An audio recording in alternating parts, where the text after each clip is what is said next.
Welcome everyone to Mountain West Financial's first session of our 6th webinar series on setting yourself up for success. Today's presenter is Mountain West Financial's Senior Vice President of Production, John F. Cady. Mr. Cady brings over 20 years of mortgage banking experience to his position, and he is also responsible for the management of all our retail as well as our wholesale mortgage banking production activities.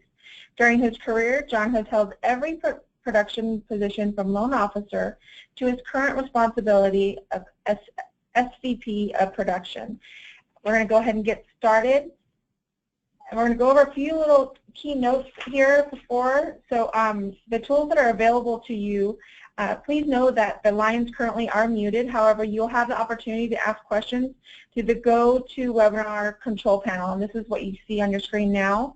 If you're not familiar with it, to ask a question, you're going to drop down that portion that says chat, and you can enter your question in there. And once the webinar has ended, we'll go ahead and answer all your questions.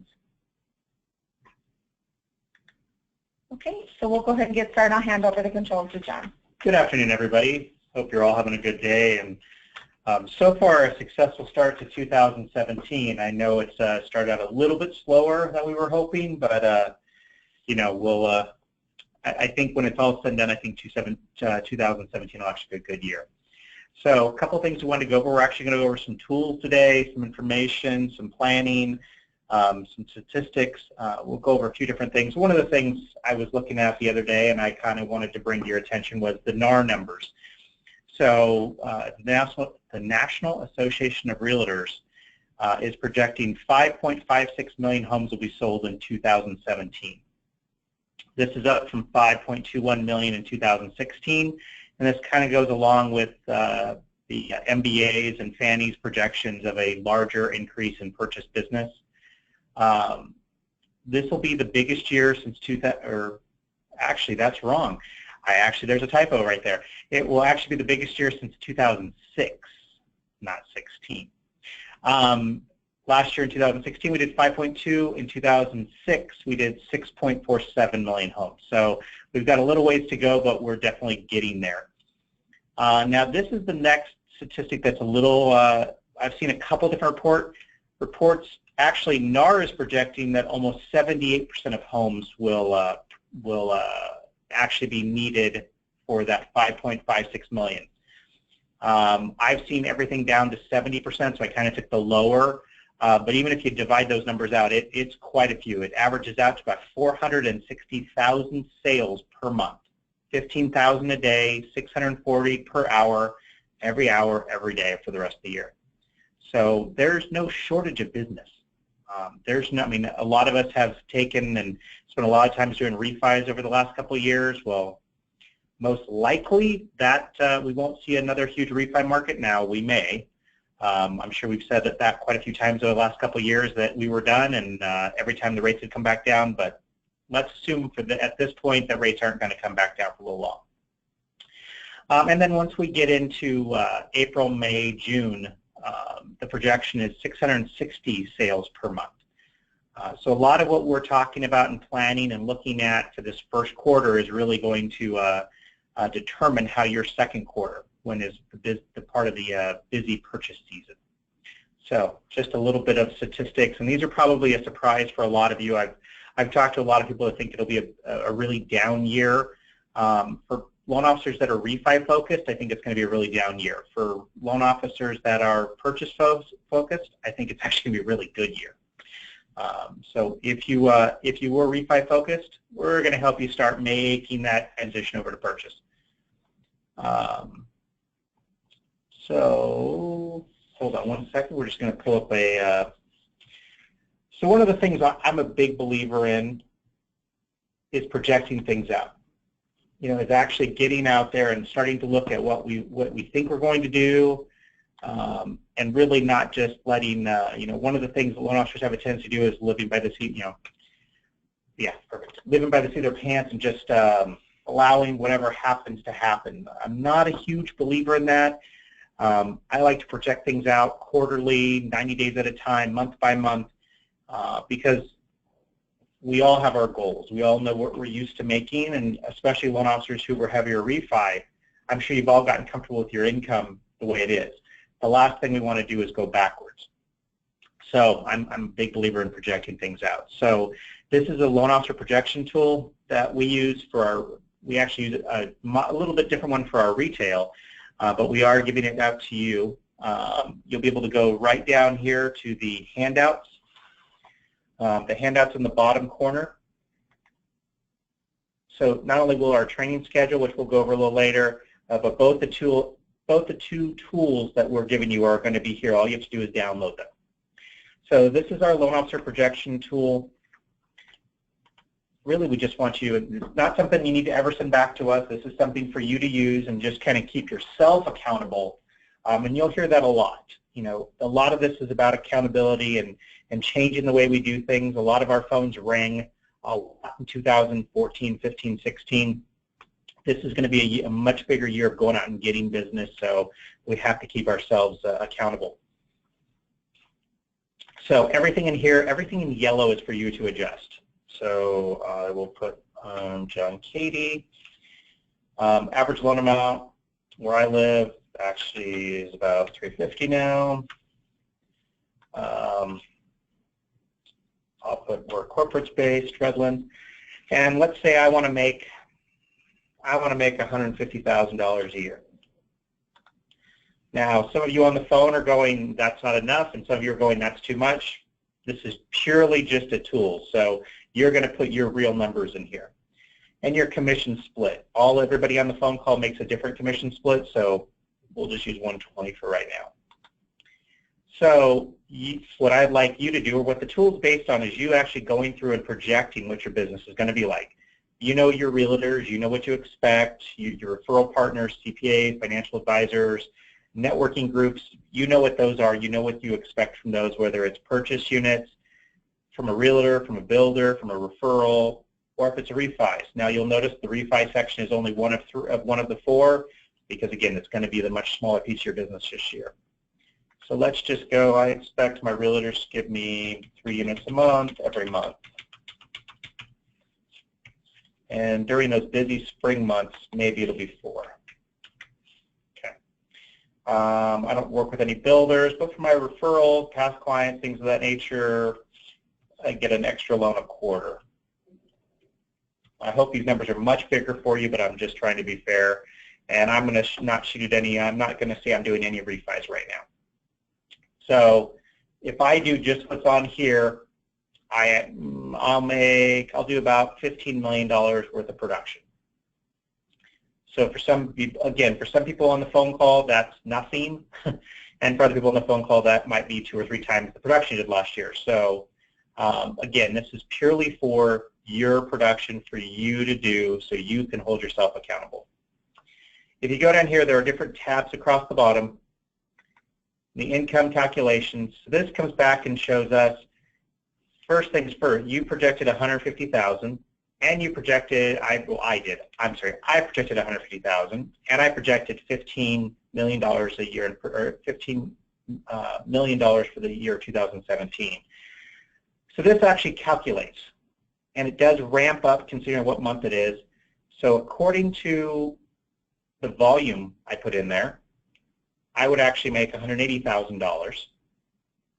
But up here I put 150, so it actually backs out and calculates, again with the normal ramp up of spring and summer, what you would want to make, what you would be making in all of those months. So as you can see, I would make more in every month except for July and August from my volume than I did from what I thought I would make. We've also put down here your actual income. So this comes back to accountability. So you'll be able to go in there each month and put in what you actually made. So let's say, you know, my income from my volume, I thought I'd make 12 million. From my 150,000, I thought I'd make 9,000. Let's say I actually made 10. As you can see, I'm actually $1,000 more than my original income projection. And you can do this for the whole year. So in February, I made 20. In March, I made 5. And it'll keep track of it for the year until you'll know on a monthly basis if you're keeping track for your income goals. We all we all want to make a certain amount of money. We all think we should, and we deserve it, and we work hard, and you all do. This is what we do for a living. But the worst case scenario is you think you're going to make $150,000, and December 31st, you've made 80. And the best case scenario is December 31st, you've made 180. So we're going to give you some tools to kind of help keep track of that, keep yourself on track of it. So that's the income. The other part is the activities needed. So these are some standard industry averages. Every once in a while I'll get a loan officer who calls me and says, no, it doesn't take me this many to do this, or it doesn't take me that many to do that. These are not based on you in particular. These are based on industry averages. So back to, I think I'm going to close 3 realtor-based transactions in January. The activities needed for that, the standard activities, may be different for you. It's a good tool. These are just tools. They're not perfect for you. But if you need help with them, you can always contact me. My information will be at the end. I'm more than happy to help you customize them a little bit. So, but for a standard loan officer to close 3 transactions, they're going to get 17 referrals from their realtors or referral partners. Out of that 17, 11 of them are going to become full phone apps, and 8 of those are going to be in-person applications. That's standard. Now, if you're better than that, great. If you're worse than that, hopefully some of these trainings will help you get there, because as a loan officer myself for a very long time, I'm thinking in my head, for 8 in-person applications, I would expect 5 or 6 deals. We're just using averages at this point. We're using industry averages, so don't, like I said, if you need help, I'm more than willing to customize, just reach out to me. But again, this keeps track. So to do those 40 loans for the year that I projected, I'm going to need 242 referrals. Okay. 161 phone apps and 107 in-person apps. Now remember, when you take an in-person app, they don't typically go and buy a house that month. A lot of times they're looking, they don't get their offers accepted. So remember that those 107, hopefully a large percentage of those close. They're just not going to close in the next month or the next month. We all have pre-quals and pre-approvals that we've been sitting on for 2 or 3 or 4 or 5 months while they're looking for a house. So these are talking about instant gratification, things that you do month 1 that are going to affect month 2. That's why you'll notice some of the percentages are a little lower than you're probably used to. Let me make sure there's nothing there. Nothing there. Okay. So this tool is available over here in the handout section. So you just have to go to the bottom right corner, click on that and download the loan officer projections. We do have the chat boxes open. If anybody has any questions about these in particular, I can answer them. If not, again, you're more than welcome to reach out to me. So I'm going to give it just a second to see if there's any questions on those. Okay, I don't see anybody typing either. So like I said, these are fairly self-explanatory. They are locked down. Only the yellow boxes can be adjusted. Everything else works automatically for you. We try to make them easy. Okay.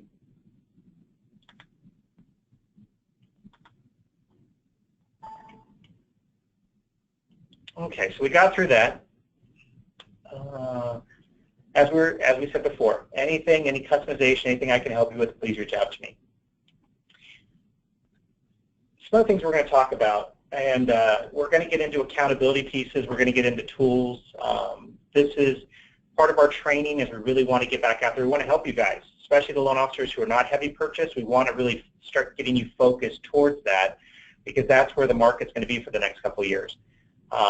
As we talked about the NAR projections, they've actually not only put out their 17, they've also put their 18 and their 19. And both years seem to increase. I mean, they're projecting about a 5-year run.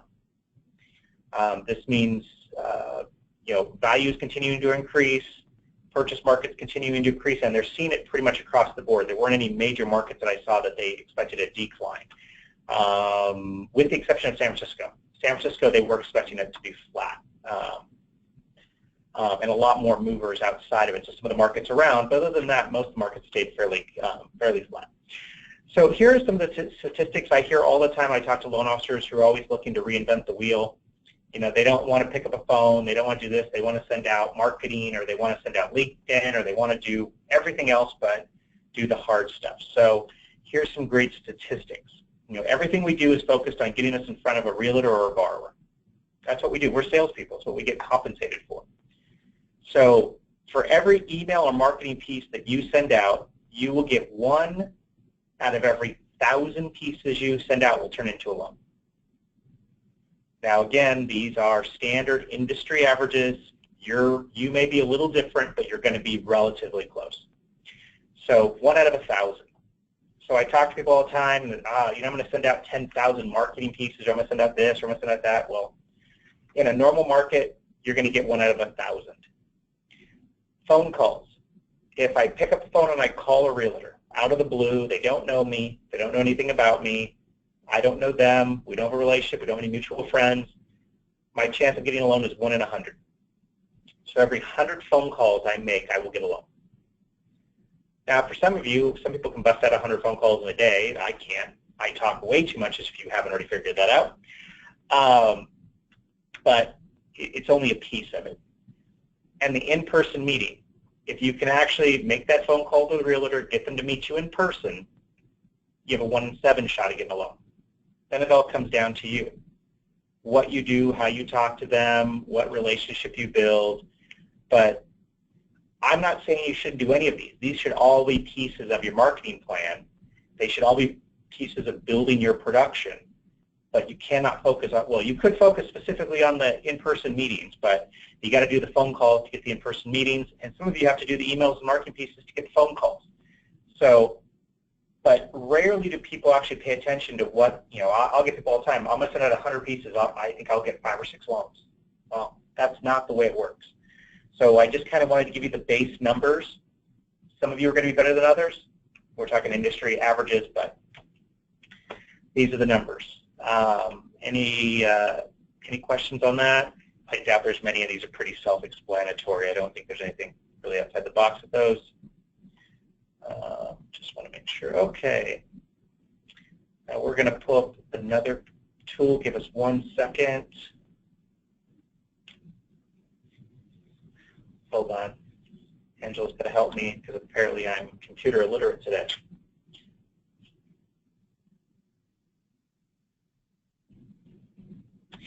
So one of the things we do a lot of, we're big with our loan officers on giving them accountability tools, really allowing themselves and us to keep track of what they're doing.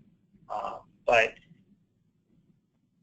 again, I'm not a big believer in fly by the seat of your pants. I want you to go out there with a plan, with knowing what you're doing, and holding yourself accountable. I mean, that's the main thing for this. So the other tool we're sending out to you guys there that's in the bottom, in the handout section, is our accountability tool, our wholesale accountability tool. So some of the things that we keep track on and that we plan out on a weekly basis, we're going to go through these. So on this tool, you can go ahead and type the dates in. If you want to keep the whole year, you want to know what you did the whole year, you can type in the dates. We've left you a spot. Some people don't do that, some people just keep them by the month, but I always like to give you the option. So Friday, Monday calls. These are something I'm a huge proponent of, something I have pushed since I was doing production. You know, I started in this a long time. I did my first loan in 1990, about the same year Mountain West was open, and wasn't as computer-oriented. Actually, it really wasn't computer-oriented at all, and we actually had to go out and get in front of people and ask them for business. And like I said earlier, a lot of people have gotten away from doing that stuff. A lot of these accountability tools are going to push you back into doing those basic things. So Friday and Monday calls are calling every single realtor that you know, not that you do business with, but that you know and would take your phone call, that knows your name, that you've met, that has some kind of relationship, even a very casual one. Calling every Friday and asking them, you know, what do you need? What can I help you with? Open house flyers, coming to your open house, pre-calling your borrowers over the weekend. I'm here to answer your phone calls. Whatever it is, You want them to feel that relationship. Now, I will tell you, I tell my loan officers all the time, if I'm a loan officer today, that number would be about 40 calls every Friday and 40 calls every Monday. Now, some of you on the phone are going, holy cow, I don't know that many realtors. Well, you do. You know, between listing agents you've done business with, buyer's agents you've done business with, people you've met at Caravan, you come across that many people. And not to say they're not going to answer. I mean, they may not answer the phone, leave them a message. But be consistent. Let them know that every week that I'm going to, John's going to call me every week at 10 a.m. on Friday and 10 a.m. on Monday. He's going to check in with me. They may have a loan officer. They may have someone they're working with. That's fine. My job is to be there when they're having a bad hair day, when their loan officer messes something up, and I'm the best option to get that business. The second call is Monday calls. Now, I have a lot of loan officers who do Friday calls. Monday calls seem to be the ones that they have a lot more problem with. Monday calls are the ones where you call and ask for the business. Who'd you get over the weekend? Would you like me to contact them? Would you like me to pre-call them? Did you get into escrow? These are the deals that actually are instant gratification. These people are ready to buy. So Friday and Monday calls. Realistically, I should be making as a producer, it would be about 40 on Monday or on Friday and 40 on Monday. Now, for a lot of you, that does not mean you go out and go from absolutely zero to trying to do 40. That's not going to happen. Pick 10 realtors that will talk to you, call them consistently. Then get to 15, then get to 20, then get to 25, then get to 30, and 40 may be too big of a number. You may already work with 10 agents and that's all you want. But you need to contact them. You need to constantly be there. This is a relationship business. If you don't call them, trust me, someone like me is calling them. So I'm going to just say for me, we'll go 20 and 20, so that's 40. And when I come in here and I actually made 20 of them, it's going to show you that you were 50% complete. I was 30, 75, 40, 100%. So this thing's going to do the work for you. Face-to-face meetings. Face-to-face is calling a realtor and meeting a new realtor face-to-face. This is not taking the same realtor out to lunch once a week or meeting him once a week. This is going out and finding a new realtor. Now, realtors constantly change. Loans go sideways. If you have 10 realtors today, that does not mean in 6 or 12 months you're still going to have those 10 realtors. You constantly have to be building your production. And for every 3 realtors you meet, you might get an initial deal from 1. So this is something you want to continue to build. You'll notice there's 2 lines, one for setting up the calls and one for completing. Now, I will tell you, if you set up 3 realtor meetings, a lot of times only 2 are going to show up. Sometimes they will say anything to get you off the phone, especially if you're a high-pressure salesperson. So you want to also hold yourself accountable. If you see that 50% of the people who set up appointments don't come and actually show up, you're probably selling a little too hard. They're probably just saying stuff to get you off the phone because you're overdoing it. Listing agent meetings. If you have a deal in escrow, you should be meeting with the listing agent in person. Call them up, tell them you need something, a better copy of the purchase contract, whatever it is. You want to meet them in person because, first of all, you want a relationship. You don't want to be running scared from them, which is what most loan officers do. And next time he sees a deal from you where he's listing agent, you want him to go, oh, I've worked with John before, he's good, I'll take that deal. So you should always be meeting with these people in front, at the very beginning of the transaction, getting in front of them, putting hand to hand, actually letting them see your face. And most listing agents, especially in today's world, don't just do listings. They double end. You want them to be you want yourself to be their first choice. Real estate office visits, fairly self-explanatory. Realtor lunches. Now, this isn't just lunches, dinners, coffees, whatever you're comfortable with. But realtors you're already doing business with, that you have a relationship with, stay in front of them. If you're not calling them, I'm calling them. So you want to continue to build that relationship. You want it to be strong enough that you're not worried about who's calling them or what they're offering. Thank you cards. Now, some of you might think this is a little old-fashioned, but I will tell you, sending out a handwritten thank you card is so incredibly impactful. We've had numerous realtors we've done questionnaires with. this is something that's huge because no one does it anymore. Everybody sends an email or they have a marketing thing that goes to them. You know, I will tell you, I would always send my realtor a thank you note when they sent me a pre-qual. You know, thank you for sending me Mr. Smith. He's qualified for $250,000. Can't wait to close this deal, John. Send that off. I would also send one to the borrower themselves. Thank you for letting me pre-qual you. I can't wait to close your deal. And once it went into escrow, I would send one back out to both of them and the listing agent, thanking them for putting the deal in escrow and telling them how much I looked forward to working with them all. When you do a thank you card, put 3 business cards in. Now, this is something way before I was born, but it's an old salesman's. You want to old salesman theory. You want to put 3, one for them to keep, one for them to give away, and one of them to throw away. The other thing you don't want to do is staple them. If they open a thank you card and those business cards fall in their lap, they're 90 times more likely to keep it. I'm sorry, it's 9 times. They're 9 times more likely to keep the card. If it's stapled, it gets in the trash with the thank you card down the road. Office presentations, find a product that is unique to one of your wholesalers, specifically Mountain West is a good one, and go in there and teach a lot of offices are looking for products that are you know, Sapphire or CalHFA. So realtor boards, any loan officer that does purchase business that doesn't go to their local realtor or caravan, a realtor board is crazy. You can go make contact with 40, 50, 60, 70, 100 realtors depending on the size of your board, and those relationships get built over time, and you will get a lot of phone calls. Networking events, some of you do this, some of you don't. I'm a big proponent of them. I used to love to put them together or go visit them, but each of your business is a little different. Open houses. If you are actively out looking for realtors at open houses, you should be doing between 6 and 8 a weekend, 3 to 4 a day. Now, that's different than if your realtor is asking you to sit one with them.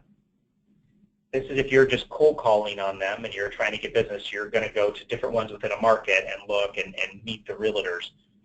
You're probably going to be in there 30 to 45 minutes. You can do 3 or 4. Passing out business cards. This is another really simple, basic one, but I will tell you, I won't say who the name of it is, but a loan officer that I'm good friends with, that's worked in this market forever, averages about 300, 320 units a year, every year.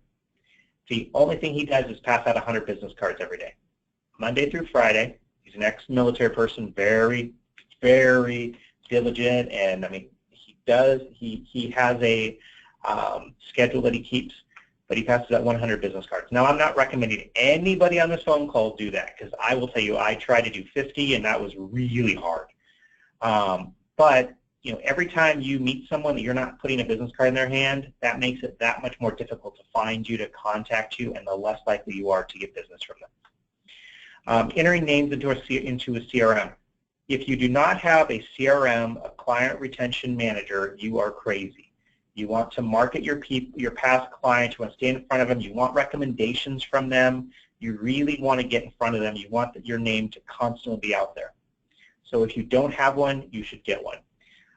Same thing, marketing pieces, whether it comes from your CRM or something you're doing, you want to make sure you're out there really going after your past clients, your current clients. You're going to hear me say this over and over again. If you're not staying in front of them, people like me will be. Past client calls. Now, this is another way to get in front of a lot of people. One of the things I used to do is I would call every past client at the 12-month mark. I know a lot of people send out emails and all kinds of other stuff to see how they're doing. I wasn't calling to get business necessarily. I was calling for the relationship because I wanted to be passed on to their friends or relatives that were doing purchases or doing deals. So I used to do between 5 and 10 of these a day, every day, and that was just something I stayed in front of. And I would call them every year on their anniversary.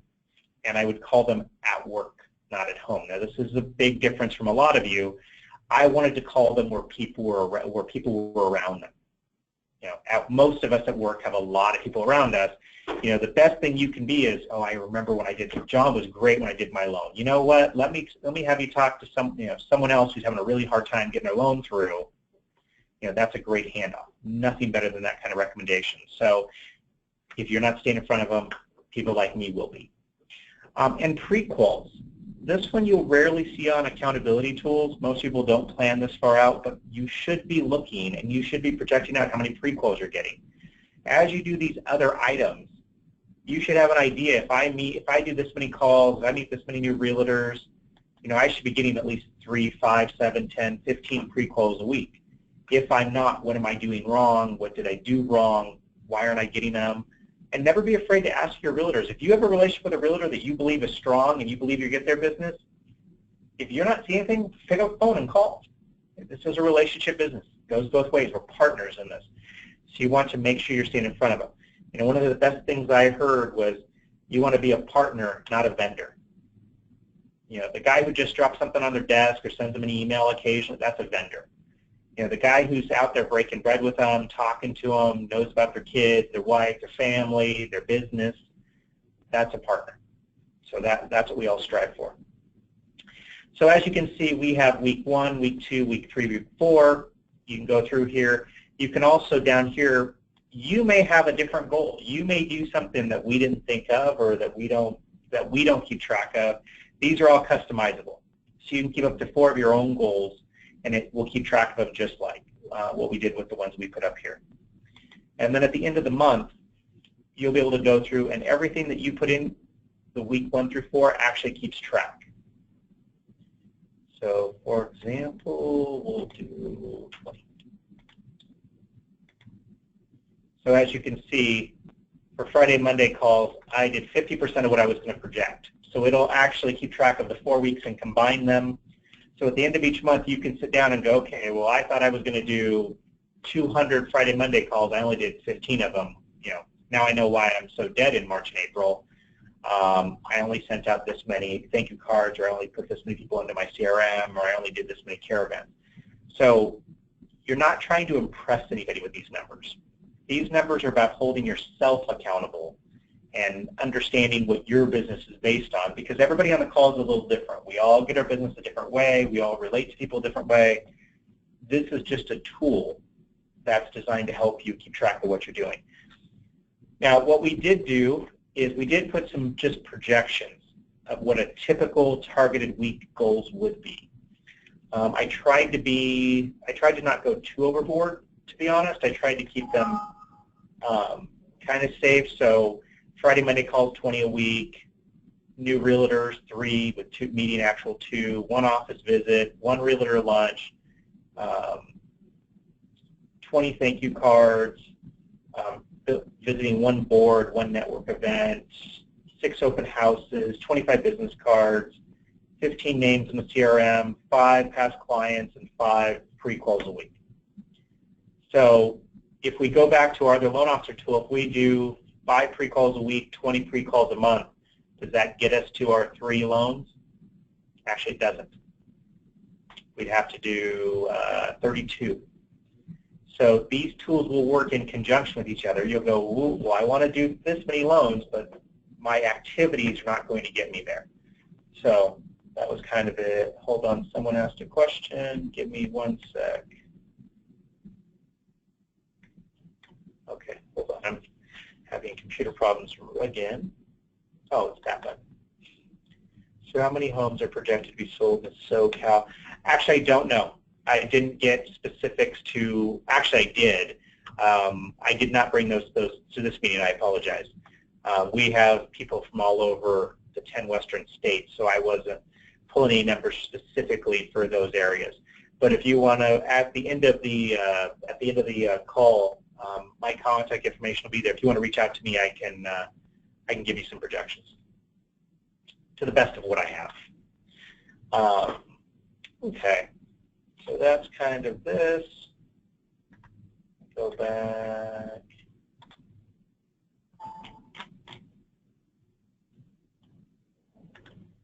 Okay, so this one was another statistic that I thought was really interesting, and I'd be curious to see how many people on the phone are this type of loan officer.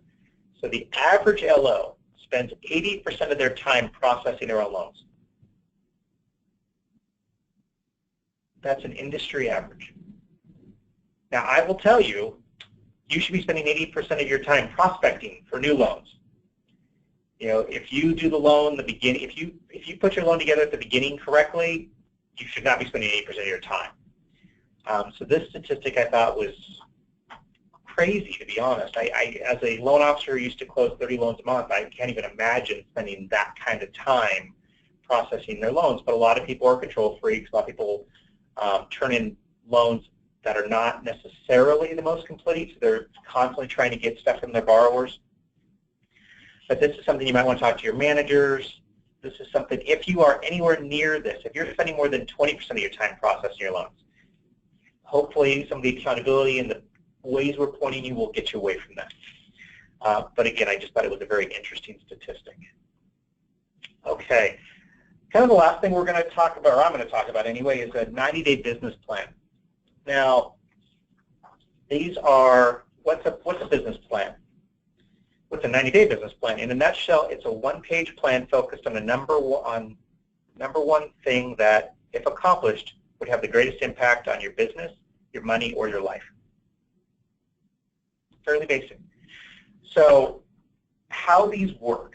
Now, I was actually going to go into a little more specific one, something I challenge some of our loan officers to do, but I'm going to, I really think all of you do your business so differently. I'm going to kind of point you guys in the right direction, let you kind of develop your own. So first things first, one priority. What do you wish to accomplish within the 90 days? Now, some of you are probably laughing and going, there are 5 things I want to accomplish. Well, I will tell you, if you do not focus on one, you do not have one overriding, you'll probably accomplish none of them. So one priority, here's some examples: increasing realtor partnerships, adding financial planning partnerships, creating a post-close marketing campaign, adding a team member, providing educational workshops for homeowners, starting a mastermind group. Now, some of you on the phone are going to go, none of those work for me, and some of you on the phone are going to go, I want to do all of those. Well, it's really about picking one and really focusing on it. We have the advantage. Every January, February, March are our slowest time of the year, but we go right into some of our busiest time of year. Basically from April to September is our busiest time of the year, especially in a purchase market. So everything you do right now for the next 90 days is going to have so much impact on what you make for the 6 months following. So you want to make sure you are planning this out accordingly. So in my world, I'm a big purchase guy. I've always been an 80-90% purchase guy just because I like them. They have time frames I have to close within. I don't have to worry about rates as much. It's all relationship, which works really well for me. So increasing realtor partnerships was always something I focused on. But those are just some of the things. You may come up with something different that has nothing to do with any of these. So 2 ideal results. So these are matrices. Things that you want to, my priority is increasing realtor partnerships. Well, how many does that mean? So 2 ideal results. So here are some examples. 3 new realtor partnerships, 2 new financial planners, 50 new referrals, 24 closed loans, 3 first-time homebuyer workshops complete. Now they kind of go back to what the priorities were. So whatever your priority is, you want to set 2 matrices for that. So for example, if increasing your realtor partnerships, I want to make sure I create 3 new realtor partnerships in the next 90 days. I want to make sure I got 20 referrals from those 3 realtors. Those are 2 things you can set up, you can keep track of, they're easily measurable, no ifs, ands, or buts. Did I or did not I make that? And then 2 key activities, 10 proactive calls per day to prospective realtors, 5 face-to-face meetings per week, 1 email per week to your real estate group with a market update, whatever it is. And it may be, the idea is you want to focus on a few things that you can put all your time and energy in. One of the things we all do, we'll all go to meetings, Todd Duncan's, or Mastermind in Vegas, or we go to a lot of different things, and we'll walk away with 20 different ideas. We implement none of it. So the idea is really to simplify that. What can we do in the short term in 90 days? 90 days is very short. It goes by very quickly. But what can we do that's going to have the most impact on our business?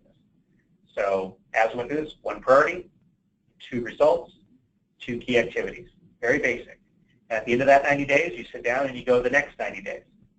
But between that, a lot of these activities are going to be on the accountability sheet. Now, I will tell you, just because we have 15 things listed on the accountability sheet, that does not mean you have to do all 15 items.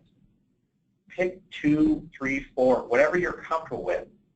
If it's only 2, just make sure you're doing them to your full extent of your ability. You know, if it's, I'm going to pass out business cards, I'm going to pass out 50 business cards a week, then pass out 50 business cards. That will get you business. It's going to be the thank you cards. It's going to be face-to-faces. Whatever it is, these are the things that you want to do, and you want to do it consistently. So, any questions on any of that? I'm just looking to see if there's any. There's not. Okay, well, it doesn't look like there's a whole lot of questions, if any. Like I said, some of the questions that did come up, you can reach out to me, and I will try to give you some specifics for your particular area. Other than that, I'm going to pass it back to Angela. Okay, great information. I thought I even learned some new stuff. Thank you. So I want to go over a few things. Our upcoming webinar, and this is a 6-series webinar schedule. So today we went over, you know, filling that chart, knowing what you need to do. The next step is going to be marketing social media. That webinar is going to be on the 24th from 10 to 11 a.m. And then if you look down in your handouts, the webinar calendar is there for you, so you can download that. If you don't have the ability to drag that over to your desktop, please know that you can go ahead and shoot me an email at angela.perez@mwfinc.com or give me a call. You can also reach John, like he mentioned, if you have any questions, at john.katie@mwfinc.com. And thank you, everyone, and I hope you have a wonderful day.